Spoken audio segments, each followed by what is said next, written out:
안녕하세요. 반갑습니다. 도마TV 안도 대표입니다.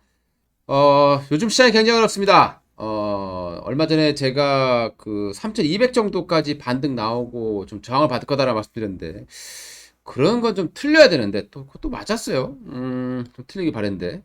아무튼, 오늘은, 왜 하락했는지를 보시게 되면, 뭐, 복합적이라고 봐야 됩니다. 그런데 이제 가장 큰 원인 중에 하나가 이제 바로 이제 또, 트라우마 같은 게 있어요. 미국의 디폴트 가능성.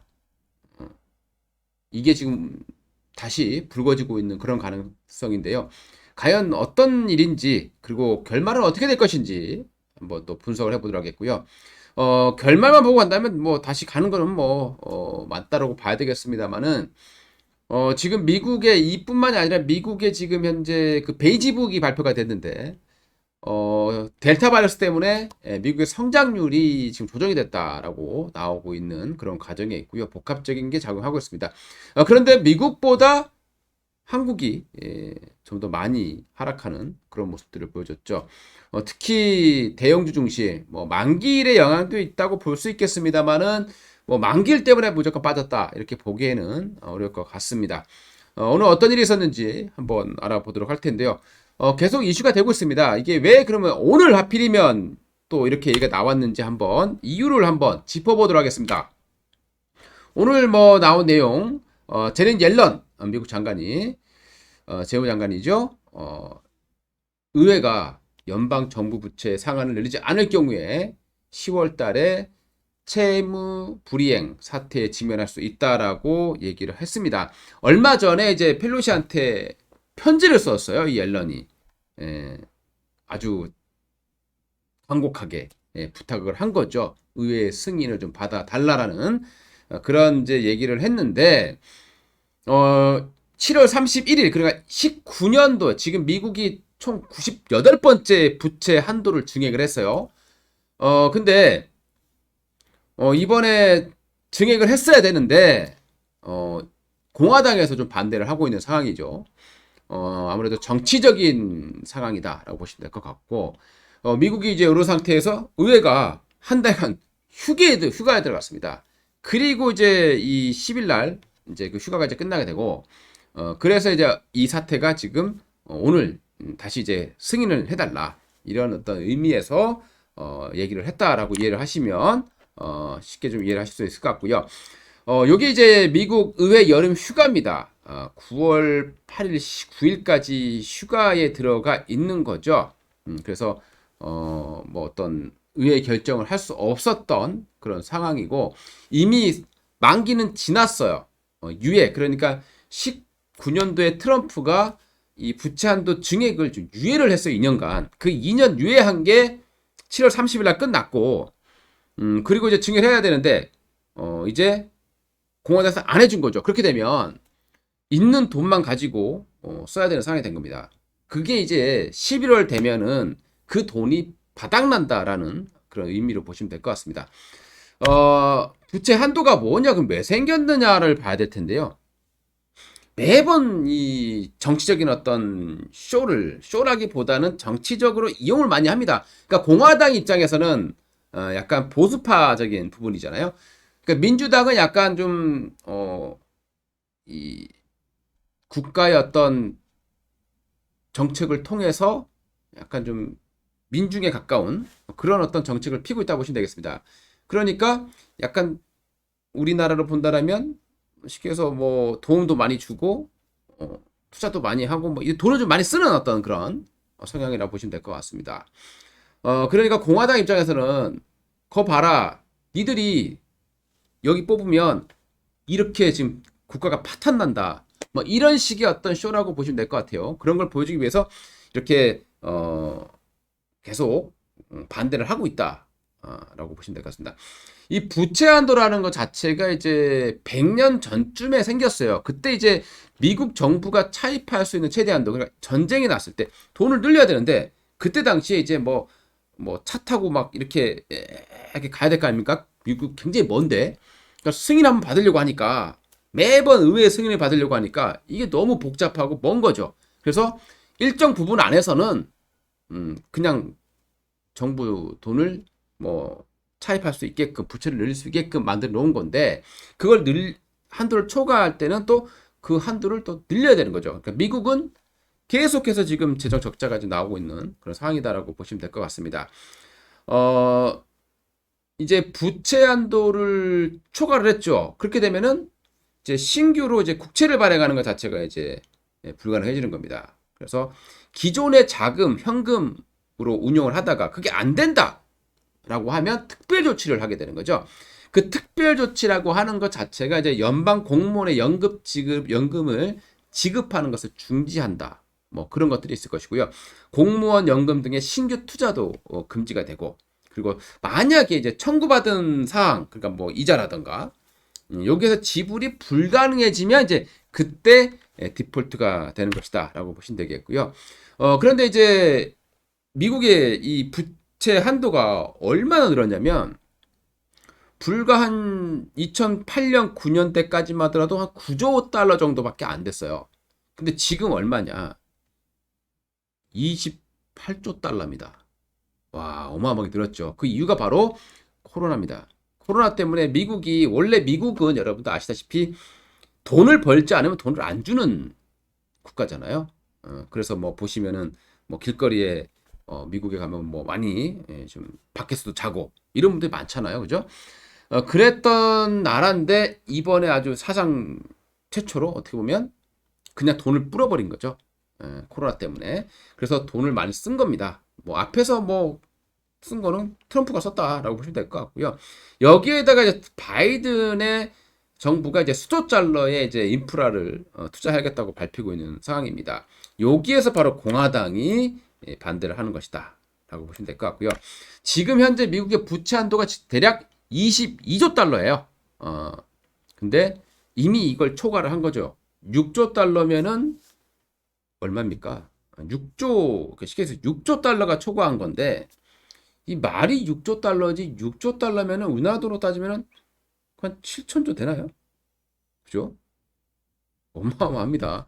예, 그게 초과된 거예요. 우리가 보니까 뭐 얼마 안 돼 보이지만, 예. 그리고 코로나로 해서 이게 이제 유예가 된 거고, 이제 그게 종료가 된 겁니다. 지금까지 미국에서 이제 이런 일이 총 이제 98번 있었고, 모두 결국에는 이제 부채 한도를 이렇게 증액을 했다라고 보시면 되겠고요. 그런데 지금 현재 보시게 되면은 미국의 정부 수입이 뭐 한 8천억 달러 추산입니다. 그리고 지출이 1조 5천억 달러 정도로 추정이 되고 있다고 하죠. 그러니까 현재 돈으로 버틸 수가 없는 그런 상황이다라고 보시면 될 것 같아요. 초과 지출에 대한 신규 부채가 이제 불가능해진 상황이고, 그래서 이제 특별 조치까지 이제 시행될 가능성이 높다라고 보시면 되겠습니다. 만약에 이제 이렇게 되게 되면은 재무부의 일반 계정, 이제 자금이 소진이 되겠죠. 그러면 이제 뭐 정부 저축 계정이라던가 여기에 투자 중단, 그리고 이제 재원을 사용하게 된다라고 보시면 되겠고요. 그 다음에 외화 안정기금까지 또 사용할 것이고, 그리고 여기에 또 안 되면 공무원의 퇴직연금이라든가 장애연금기금이 보유한 미국 국채에 대한 이자 지급이 연기될 가능성이 높다라고 이제 시나리오대로 나와주고 있다라고 보시면 될 것 같습니다. 요게 이제 미국의 부채 한도예요. 여기 보시게 되면 2010년 전에는 뭐 얼마 안 됐어요. 그때 당시 이제 9조 달러 정도였다가 계속 올리면 증액하고 올리면 증액하고 올리면 증액하고 올리면 계속 증액해 왔습니다. 근데 이번에 초과된 금액을 보세요. 정말 공화당에서 반대를 할 수밖에 없는 그런 사태까지 지금 와 있습니다. 이거를 부채 한도를 이렇게까지 갑작스럽게 증가시킬 수 있겠느냐라는 부분들이죠. 기존처럼 뭐 조금 초과되면은 계속 한도를 늘려나가면 되는데, 이제는 그 한도 늘리는 것 가지고는 방법이 없지 않을까라는 생각이 듭니다. 그러면 이제는 뭐 아예 한도를 없애버려라. 이럴 수도 있겠죠. 지금 이 부채 한도라는 게 과거에 미국의 이제 통신도 어렵고 뭐 이렇게 왔다 갔다 하기 힘들 때 이제 생겨진 건데, 지금은 뭐 워낙 뭐 쉽게 왔다 갔다 할 수 있는 것이고, 굳이 필요 있냐? 뭐 이렇게 얘기할 수 있는 것이고, 그 다음에 또 한 차례 방법은 또 유예를 또 추가적으로 할 수도 있다라고 보시면 될 것 같아요. 자, 부채한도 협상 이후에 이제 주요 일정을 보시게 되면은 뭐 이렇게 9월 20일 날 이제 예산안 통과 시한이에요. 요게 조금 좀 시장에 좀 영향을 좀 줄 가능성이 높다라고 보시면 되겠습니다. 그러면 과거에 이제 이런 일이 있었는지도 좀 살펴봐야 되겠죠. 그리고 또 하나 이제 시장을 흔들었던 요인 중에 하나가 이제 미국이 이제 저속 성장에 돌입했다라고 나오고 있습니다. 뭐 이거는 이미 그전부터 나왔던 내용이기도 해요.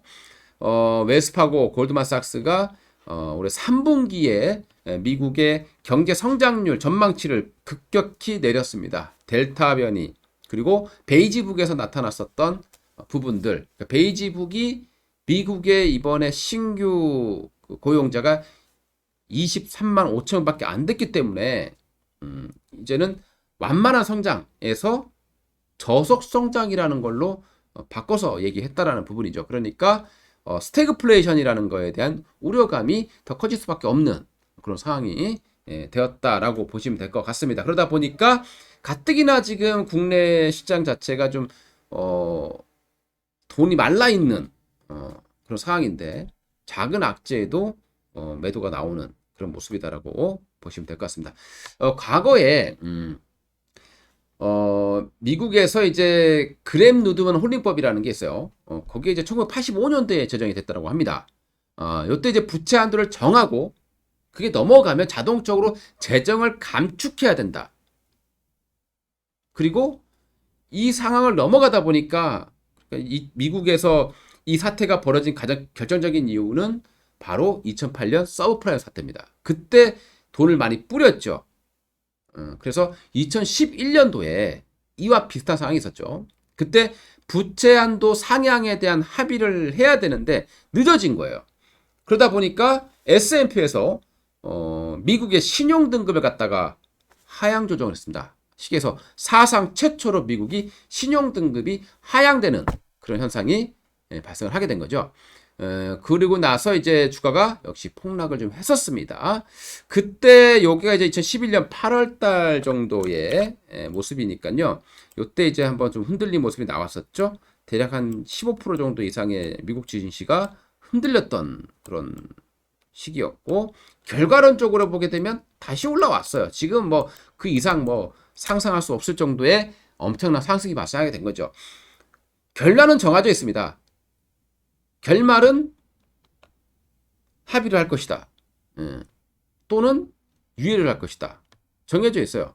근데 그 가운데 이 공화당에서 최대한 어떤 긴장감을 조성할 가능성이 높다라는 게 우리에게는 가장 큰 아픔이 되는 거죠. 나중에 다시 가는데 그 사이에 이게 주가가 빠지면 심리적으로 흔들릴 수밖에 없고, 특히 우리나라 증시는 지금 신용잔고가 25조를 넘어가는 상황에서 이렇게 만약에 미국이 한번 흔들려 버려서 와 빠지면 정말 답 안 나오는 또 상황이 되겠죠. 부디 이렇게 되지 않기를 바라야 될 것 같고요. 이제 9월달 가뜩이나 이제 추석 명절도 있는 상황이고, 그리고 또 이런 이슈까지 있다 보면 투자자들이 쉽게 일단 매수는 하지 못하는 그런 상황일 것 같아요. 굳이 지금 이런 리스크가 있는 상황에서 과연 많은 사람들이 투자에 들어오겠느냐라고 보면 그건 아닐 것 같고, 그리고 결말은 정해져 있다라는 거죠. 결말은 정해져 있는데 최대한 이걸 공화당 쪽에서 정치권으로 좀 이용해 먹을 가능성, 이게 조금 저희가 봤을 때는 좀 불안한 그런 요소다라고 판단이 됩니다. 지금 지수를 보시게 되면은 일단 뭐 제가 얼마 전에 이제 여기 3200선 정도가 저항이 될 거다라고 분명히 말씀을 드렸던 기억이 나요. 제가 일요일 주식 파티 시간에 제가 여기 선을 그어 드렸습니다. 여기까지는 올라온다. 여기에서 이제 3200에서 어떻게 될 거냐. 그리고 지난주 공개 방송을 통해서 제가 무료 방송 주식 파티에서 여기에서 음봉 2개 나오면 일단 위험하다라고 말씀을 드렸었죠. 그러니까 주식은 이제 저항권에 왔을 때는 함부로 매수를 하는 건 아니다 이렇게 판단이 되고요.